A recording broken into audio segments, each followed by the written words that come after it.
Olá pessoal, no próximo dia 6 de outubro, os cearenses vão escolher nas urnas quem serão os prefeitos, vice-prefeitos e vereadores que vão comandar os destinos dos municípios pelos próximos 4 anos. Essa é a festa da democracia, o momento mais importante em que o eleitor vai às urnas através do voto, levar as expectativas com relação à saúde, segurança pública, educação e todos os temas que impactam as vidas e o destino de todos. É o momento de pensar bem, avaliar as propostas e analisar a história e trajetória política de cada candidato. Para contribuir com esse debate democrático, a Rede ANC inicia uma série de entrevistas com os candidatos a prefeito de Fortaleza.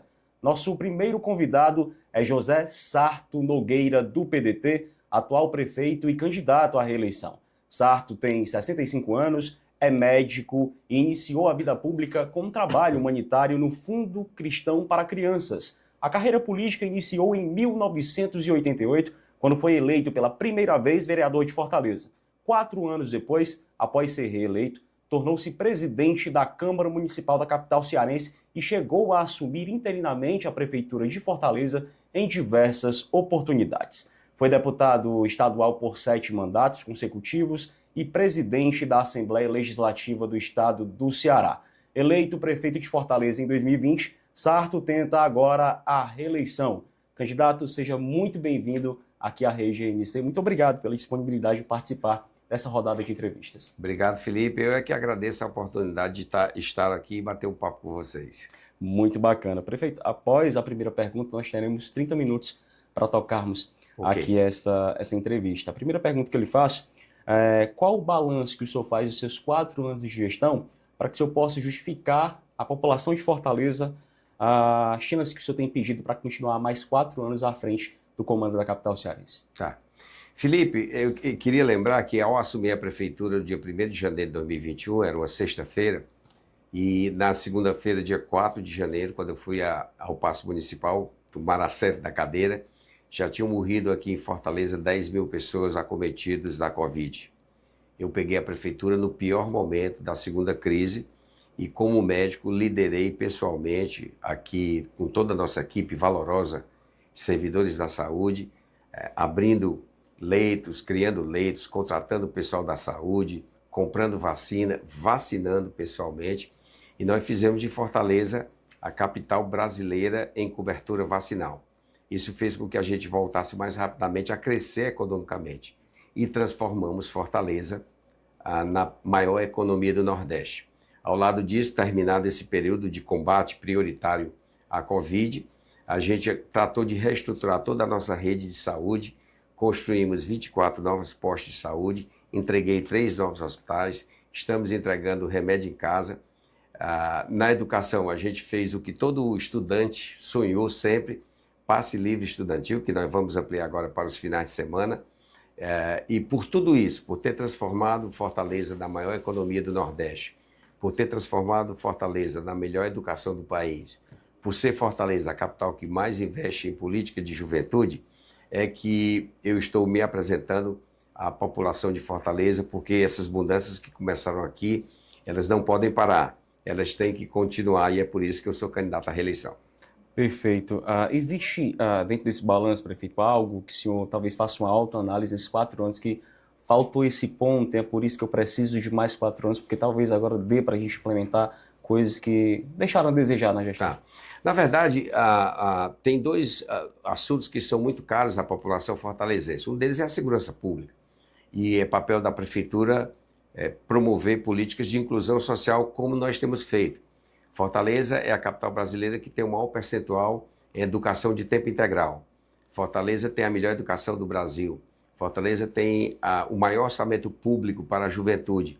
Mas, mesmo assim, isso tem se mostrado insuficiente com relação à segurança pública. E é por isso que eu ampliei o efetivo da Guarda Municipal. Estou agora treinando, capacitando e armando a nossa guarda para lhe proteger.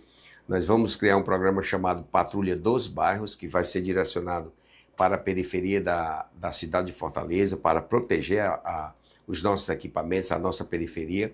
Construir um centro de comando e controle que tem 7 mil câmeras que são interligadas com todos os agentes de segurança, Polícia Militar, Polícia Civil, Guarda Municipal, Corpo de Bombeiros, AMC e por aí vai.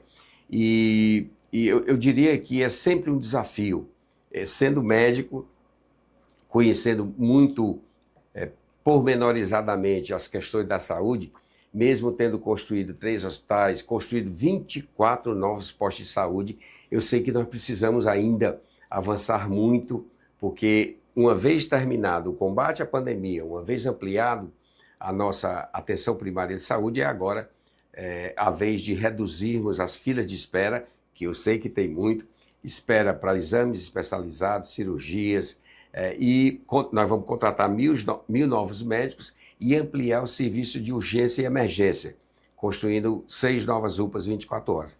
Então, eu diria que o grande desafio é segurança pública e saúde. Perfeito. Esses equipamentos que foram entregues na área da saúde, eles superam o que foi feito na gestão do Roberto? O Roberto foi um dos melhores prefeitos, se não o melhor, de toda a história de Fortaleza, e durante 8 anos de gestão, o Roberto entregou 22 postos de saúde. Em 4 anos, nós estamos entregando 24 postos de saúde. E olha que nós tivemos 2 anos de pandemia. Eu assumi, como eu acabei de dizer, em janeiro de 2021, em pleno pico da segunda onda do Covid-19. Então, a gente conseguiu superar essa marca e agora nós vamos priorizar a redução de filas de espera, de exames, consultas especializadas, realização de cirurgias eletivas e vamos conveniar com a rede privada, utilizando aquele horário ocioso que a rede privada tem, como foi feito em São Paulo, com muito bom resultado. É o que a gente já está fazendo em algumas áreas, mas nós vamos ampliar essa parceria com a rede privada para diminuir as filas de espera e atender as cirurgias eletivas, que é uma demanda da população. Perfeito. Prefeito, falando sobre cenário político, nós temos períodos distintos aí, 2020, 2024. Em 2020 isso foi eleito com um grande arco de aliança, né? O que não é o mesmo que acontece agora, né? Teve a perda de alguns apoios. A minha pergunta naquela época, no segundo turno, a eleição foi bem acirrada, né? Contra o Capitão Wagner. Isso. O que faz o senhor pensar que talvez em 2024 seja diferente, já que existe aí uma aliança que hoje não existe mais, estão caminhando em lados opostos? Isso é verdade para o lado de cá e verdade para o lado de lá. O Wagner, na eleição passada, tinha o apoio do PL, que não tem mais hoje. Então, se houve uma fratura, vamos dizer assim, no campo mais progressista, PDT, houve também uma fratura no campo mais conservador, União Brasil e PL. Isso praticamente torna iguais assim, as candidaturas em termos de arco de alianças de partidos políticos. Eu, por exemplo, eu tenho 10 partidos políticos, hoje são partidos pequenos, mas são partidos que têm uma capilaridade aqui em Fortaleza muito grande. Nós temos o maior quantitativo de candidatos e candidatas a vereador em Fortaleza. Temos mais de 350. Outras candidaturas não têm isso tudo. Acho que somadas todas as outras candidaturas não chegam ao total que a gente tem. Isso é para contrabalançar o enorme tempo de televisão que tem, por exemplo, o candidato do PT, que conseguiu arregimentar em torno de si uma ampla coligação que lhe dá 5 vezes o tempo que temos os outros. Eu tenho 1 minuto, os outros candidatos têm 1 minuto e poucos segundos, mas isso serve para contrabalançar. Então, a separação que houve nesse setor progressista, houve também no setor conservador. Perfeito. Falando sobre a relação, né, com algumas candidaturas adversárias, no seu primeiro ato de campanha, o senhor foi lá, né, com apoiadores na Assembleia cobrar a questão das imagens, do vídeo, isso, onde o Evandro demonstra ser contra a instalação da CPI do narcotráfico. Queria que você explicasse por que isso tem sido levado aos debates, né, a sua parte, com tanta insistência, digamos assim. Isso. E se eu explicasse outro ponto também, aproveitando essa oportunidade, uma possível retirada da sua assinatura da CPI do narcotráfico. Tá. Bom, na verdade, a questão que nós estamos debatendo não é essa. A questão é que um hoje candidato, que é presidente da Assembleia, desaparece com um vídeo de uma sessão pública, onde nessa sessão pública ele sobe à tribuna da Assembleia e confessa que não assinou a CPI por medo. Há uma diferença enorme entre não assinar por divergir da intenção politiqueira da CPI e não assinar por medo. E o pior, é que esse candidato, que era líder do governo, Leitão, ele hoje é presidente da Assembleia. Exato. E a sessão é uma sessão pública, gente. O que eu estou defendendo é que o candidato precisa mostrar, até porque é um documento público. Mas, assim, quem quiser saber mais detalhes sobre o assunto, não é mentira. Nunca ouvi o candidato Leitão dizer que era mentira nossa. Não é mentira. Está lá no Google, CPI do narcotráfico, bote lá, Evandro Leitão, que você vai ver uma reportagem completa, onde nessa reportagem ele confessa ter medo de investigar a facção criminosa. Um candidato que tem medo de investigar a facção criminosa deve ter medo de sentar na cadeira de prefeito, porque cadeira de prefeito exige muita coragem para tomar decisões que, por vezes, são duras, mas que são necessárias. Então, a nossa crítica se faz nesse sentido. Como é que um poder de uma estrutura democrática, como é a democracia brasileira, que é a Assembleia Legislativa, que é a Casa do Povo, numa sessão pública, a pessoa, de repente, por ser presidente da Assembleia, desaparece com um vídeo e não dá direito à população de conhecer.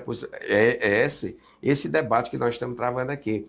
É a posição dele em esconder, parece que apagou o vídeo, né, pelo que tudo indica, apagou o vídeo, onde nessa sessão ele confessa ter medo de investigar as facções criminosas.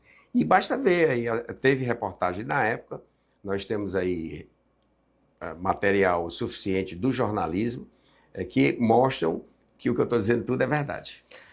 Ainda falando sobre essa questão, né, como o senhor falou, ele não nega, né? Ele fala outros argumentos, responde, mas não nega. Parece que ele se sente incomodado com esse tema.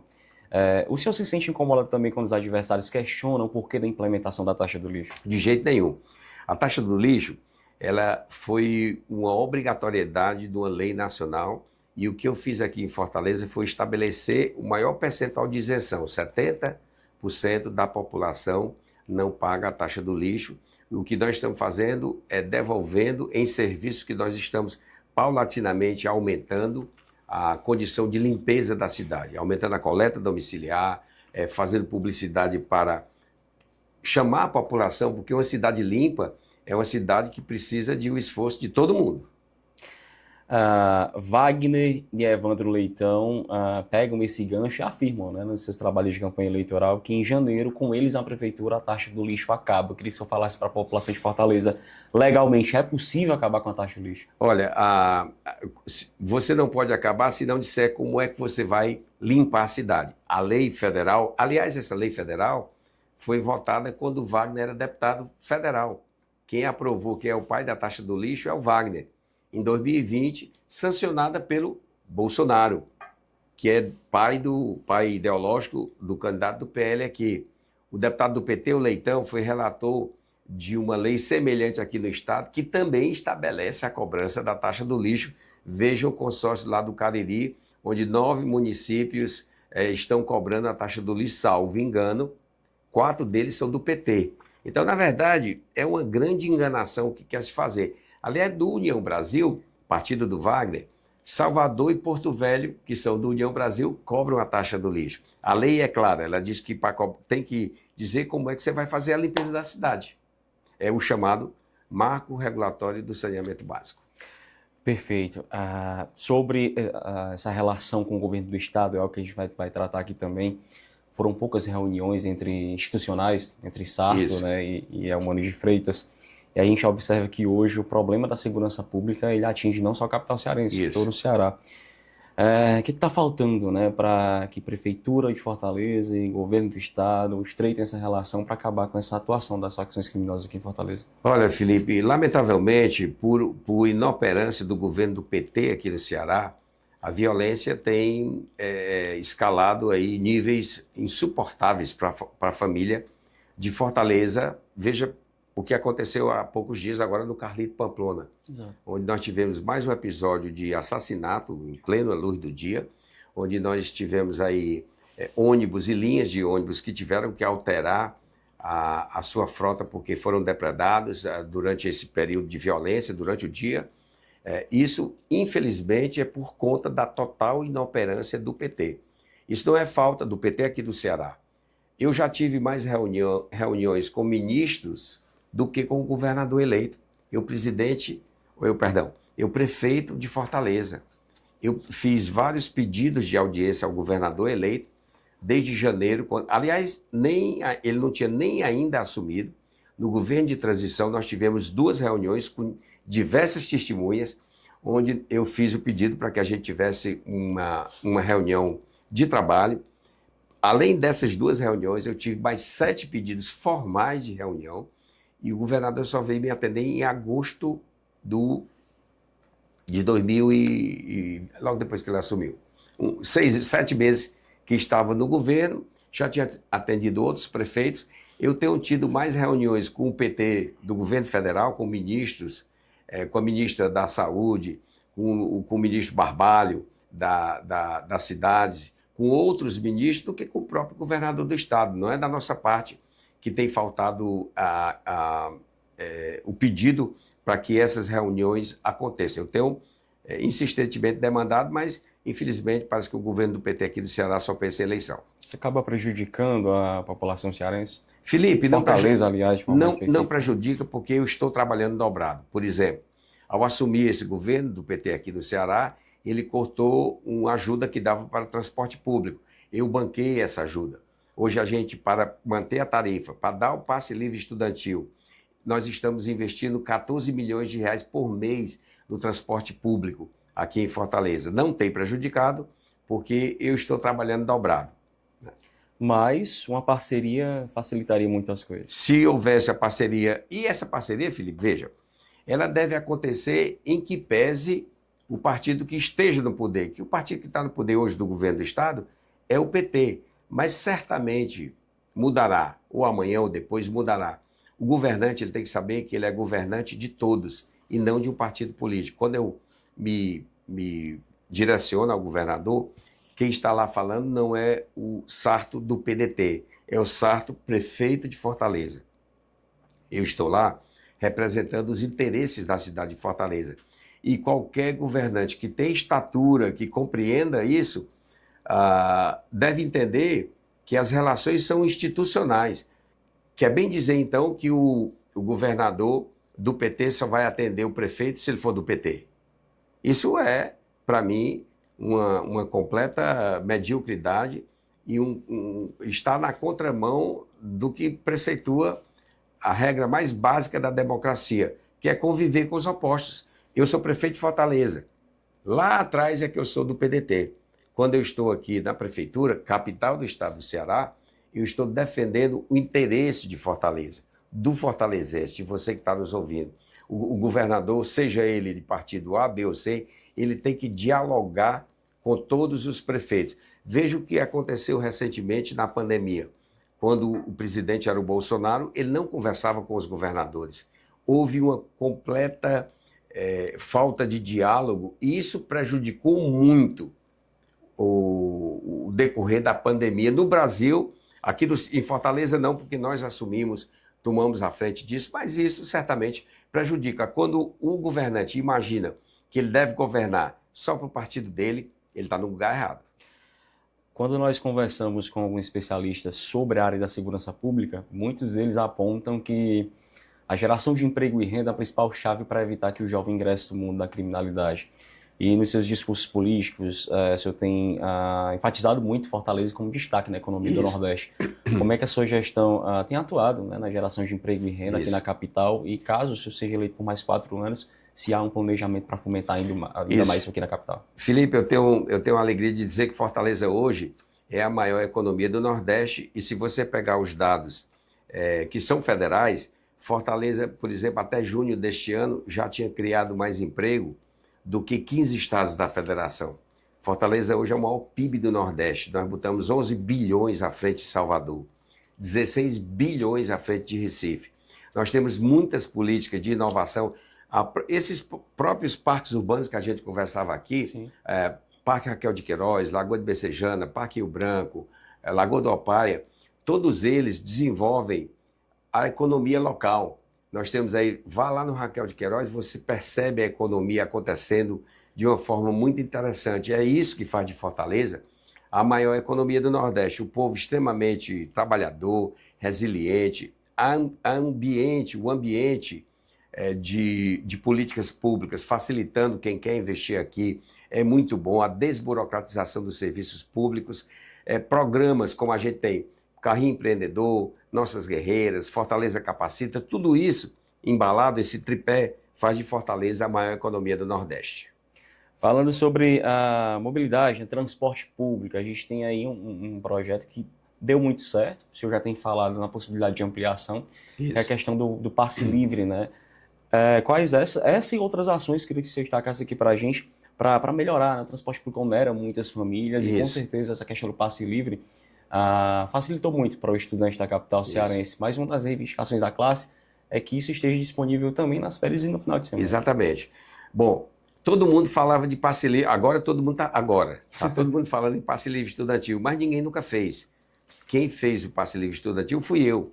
E olha que eu não me comprometi quando era candidato na eleição passada. O que eu havia me comprometido era de preservar a tarifa do transporte público. E aí, depois disso, enfrentando a pandemia, a gente colocou as contas em ordens e viu que a gente podia fazer o passe livre estudantil. Fizemos o passe livre estudantil, que significa, Felipe, para uma mãezinha que tem 3 garotos ou garota na escola, significa comida na mesa. Isso é uma economia de quase R$240 por mês, que dá um percentual bem considerável se você considerar que uma mãe dessa, ou um paizinho desse aí ganha um salário mínimo. E agora, nós vamos estender o passe livre para os finais de semana, que é para que você, estudante, possa ter direito a ir para o teatro, a ir para a praia, a ir para o cinema, utilizando o passe livre estudantil, que hoje está todo mundo enchendo a boca de passe livre estudantil, mas quem fez fui eu. Todo mundo falava, eu me lembro, quando estudante ainda, todo mundo defendia a meia estudantil. A meia foi conseguida, aliás, a tarifa estudantil aqui em Fortaleza não é nem meia, é 1/3 do bilhete cheio. O bilhete cheio é R$4,50, a tarifa estudantil é R$1,50. Ninguém nunca falou em passe livre estudantil aqui em Fortaleza. Quem fez foi a nossa gestão. E agora a gente vai ampliar aos finais de semana, porque nós fizemos uma política, Felipe, com sustentabilidade. A gente primeiro planejou, manteve a tarifa, depois de planejar e fazer um cálculo da sustentabilidade dessa política, implantou o passe livre estudantil e agora nós sabemos, a gente sabe de onde tirar o dinheiro, de como fazer para estender o passe livre para os finais de semana. Perfeito. Algo a mais que eu queria destacar nessa área? Nessa área de transporte público, nós estamos aumentando a frota em parceria com o sindicato da categoria, eles estão adquirindo 80 novos ônibus, todos eles com ar-condicionado. É bom lembrar que, em termos de ar-condicionado, nós temos hoje 70% dos ônibus que voltaram a ter o ar-condicionado. Por que eles pararam? Vamos pensar bem. Lembrando mais uma vez a pandemia. No período antes da pandemia, a quantidade de gente que usava ônibus por dia em Fortaleza era de 1.200.000 pessoas. Com a pandemia, evidentemente, para evitar aglomeração, que era a recomendação das autoridades sanitárias, isso caiu, Felipe, para metade. Ou seja, houve muita quebradeira no Brasil todo. Salvador teve problemas com o transporte público, São Paulo teve problema com o transporte público. Aqui a gente não teve tanto problema porque a gente financiou o transporte público. E aí, a partir do momento que saímos da pandemia, toda essa frota que estava parada, ônibus parado, sem manutenção, ele, quando voltou sem funcionar, todos eles com ar-condicionado.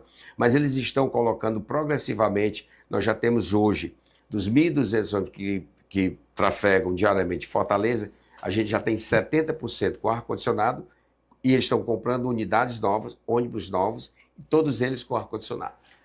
Perfeito. Vou pegar o celular aqui agora, vou abrir aqui o seu Instagram. Chega lá no seu perfil, tem aqui Cria da Barra. Cria da Barra. E a gente observou aí que agora nessa campanha você deu uma repaginada, chegou com a Juliette. Isso. Com esse linguajar mais... Tem incomodado algumas candidaturas adversárias? Tem. Como é que foi a inclusão dessa nova roupagem, digamos assim, agora para 2024? Bom, na verdade, essa roupagem é o imperativo que a modernidade está impondo a gente, né?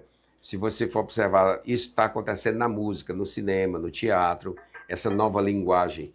Eu tenho um filho adolescente de 14 anos. Então, se a gente não se modernizar, a gente vai ficar sem entender o que essa tribo está falando. E a tribo está falando, por exemplo, da Juliette. A Juliette é um símbolo da rebeldia da periferia. A Juliette, aliás, muita gente desconhecia isso, né? Inclusive candidatos fazendo chacota da Juliette. fazendo chacota da periferia. Quando eu digo que eu cresci na Barra e sou cria da Barra, eu tenho muito orgulho de ser cria da periferia. A Juliette significa a rebeldia da periferia. É uma periferia que quer ser ouvida, uma periferia que quer política pública para ele, jovem, que está lá e se não tiver uma política de prática de esporte, de prática de lazer, de cultura, como nós temos com a nossa Rede Cuca, com as nossas escolas areninhas, com as nossas areninhas, essa garotada vai ser facilmente objeto de cooptação pelo tráfico de drogas e tráfico de armas. Então a Juliette é um grito de rebeldia da periferia. E essa linguagem nova é exatamente para a gente sintonizar com toda essa galera que está aí ativa, que quer ser ouvida. Fortaleza tem 34% da população jovem, né? E essa população que faz a diferença, que está nas ruas, que está aí gritando por socorro, a gente precisa salvar essa geração, tirá-los das mãos dos traficantes, da violência, das armas, e é com política de inclusão social. E a Juliette representa um pouco disso. Perfeito. Falando ainda mais sobre essa parte, né, de atuação na periferia, a gente até brincava aqui nos bastidores, o Câmara chegou aqui, só esse rapaz do Monte Castelo, o que teve de ação da prefeitura lá? E aí o senhor participou de um podcast com humorista e tudo, e o senhor falando que tinha feito, ele disse, rapaz, eu vou mudar para o Janguruçu. E tanta coisa que o senhor está, né, prestando conta aqui que fez lá. Como é que foi a atuação da prefeitura em atenção às principais demandas do povo da periferia? Hoje, Felipe, a gente direciona 92% do orçamento da prefeitura para a periferia. Você falou daí uma área muito interessante, Janguruçu. Lá tem uma avenida chamada Boulevard 3. Eu tenho certeza absoluta, se for alguém para lá, filmar Boulevard 3, é 1 quilômetro de extensão, e botar na rede social, perguntando assim, me diga que bairro é esse. Ninguém vai dizer que é o Janguruçu. Porque quem está me ouvindo, vai lá conhecer. A Boulevard 3 é um polo gastronômico muito melhor, muito mais bonito, muito melhor qualificado do que o polo gastronômico da Vajota. E nós estamos falando em Janguruçu. Vá lá para o Aracapé, tem 43 ruas também, todas feitas do piso do tijolinho, todas requalificadas, que têm uma intensa atividade comercial. Então são essas áreas que receberam 92% do orçamento da prefeitura. Só lá no Janguruçu tem uma comunidade chamada Jagatá. Nós urbanizamos 83 ruas. Nós investimos lá 62 milhões de reais. 3 vezes o que investimos na Praia de Iracema. É para a periferia que a gente governa. Só para a gente finalizar aqui, falando ainda sobre parceria, a gente entrevistava o Roberto Cláudio e a gente perguntava a ele sobre essa questão, quem que vai ser o vice do Sarto, quem que vai ser ele. Olha, cabe ali uma decisão interna do partido, mas Sarto e Elcio é uma dupla que tem dado muito certo. Como é que você avalia a participação de Elcio na sua gestão? O Elcio, ele é um pensador. O Elcio é sociólogo, esteve conosco, aliás, antes até, né? O Elcio começou a trabalhar por Fortaleza desde a gestão do Roberto, na primeira gestão do Roberto. O Elcio dirigiu um projeto chamado Fortaleza 2040, que reuniu aqui intelectuais, toda a sociedade civil, academia, universidades, pensando em Fortaleza para 2040. O Roberto Cláudio ressuscitou o Instituto de Planejamento e o Elcio liderou o IPLANFOR até poucos dias atrás, quando teve que se desincompatibilizar. Então o Elcio é um sociólogo, é um cara que pensa a cidade e que nos ajudou muito nessa primeira gestão e coube ao PSDB, pela estatura política dentro do nosso arco de alianças, indicar quem seria o nome deles para representar na chapa majoritária. E, para minha alegria, foi reconduzido aí a indicação do Elcio para continuar esse trabalho. Ele que liderou até bem pouco tempo, mas lidera ainda, está no nosso plano de governo, ajudando, tem uma interlocução muito boa, fez isso durante todo o nosso mandato, fazendo interlocução internacional. Muitas políticas que a gente conhece aqui da área de mobilidade urbana, por exemplo, foram frutos de estudos do IPLANFOR, liderados pelo Elcio. O Fortaleza 2040 é um plano que pensa a cidade até 2040 E isso tem a digital do Elcio. Ele tem ajudado, ajuda e vai ajudar em muito o desenvolvimento de Fortaleza. Fazer com que Fortaleza seja a maior economia do Nordeste, melhor educação do Brasil e a capital que mais investe em juventude. Tudo isso passou pelo planejamento, o pensamento do Elcio como vice-prefeito e liderando o Implanfol. Prefeito, nós tínhamos outros assuntos para a gente abordar aqui, passou muito rápido o nosso bate-papo, mas eu queria dizer que chegamos ao final da nossa entrevista, agradecer a sua presença, a sua atenção com a nossa equipe desde o primeiro momento que nós o convidamos a participar desse momento que é importante para a população de Fortaleza. Queria que você aproveitasse essa oportunidade para os seus recados finais. Bom, lembrar que nós estamos pertinho de escolher quem vai fazer a gestão da nossa cidade. Quem vai dirigir a cidade não é o Lula, que está em Brasília, não é o Bolsonaro, que está no Rio de Janeiro. É quem está aqui. E a gente está debatendo um projeto de cidade. Não é apenas uma cor contra outra cor, ou um partido contra outro partido. Nós estamos decidindo quem é que vai dar creche. Nós já entregamos 33 supercreches. Quem é que vai dar escola de tempo integral? Quem é que vai fazer da economia, a economia crescer? Tudo isso é que está em jogo. Fortaleza hoje é a 4ª capital em população do Brasil, é hoje a maior economia do Nordeste. Fortaleza está em outro patamar. Nós estamos falando de uma cidade que é uma das maiores do Brasil. Hoje é a 8ª economia entre as capitais, mas rumando já para ser a 6ª ou a 5ª capital. E tudo isso, gente, precisa de muita experiência, precisa de muita vocação, precisa de um time que tem dado certo, e quando a gente for decidir, a gente tem que pensar na nossa criança que precisa de uma creche, precisa de uma escola, porque a gente investiu muito em escola porque sabe que só com escola boa é que o filho de pobre, tem chance de vencer na vida. Eu sou filho da escola pública e eu sei disso. Então, quando a gente for decidir quem vai fazer a gestão de Fortaleza, vamos pensar nas nossas crianças. Perfeito. E assim nós finalizamos a primeira da série de entrevistas aqui na ANC com os candidatos à Prefeitura de Fortaleza. Fique ligado com a gente, você já sabe, se acontece no Ceará, vira notícia aqui.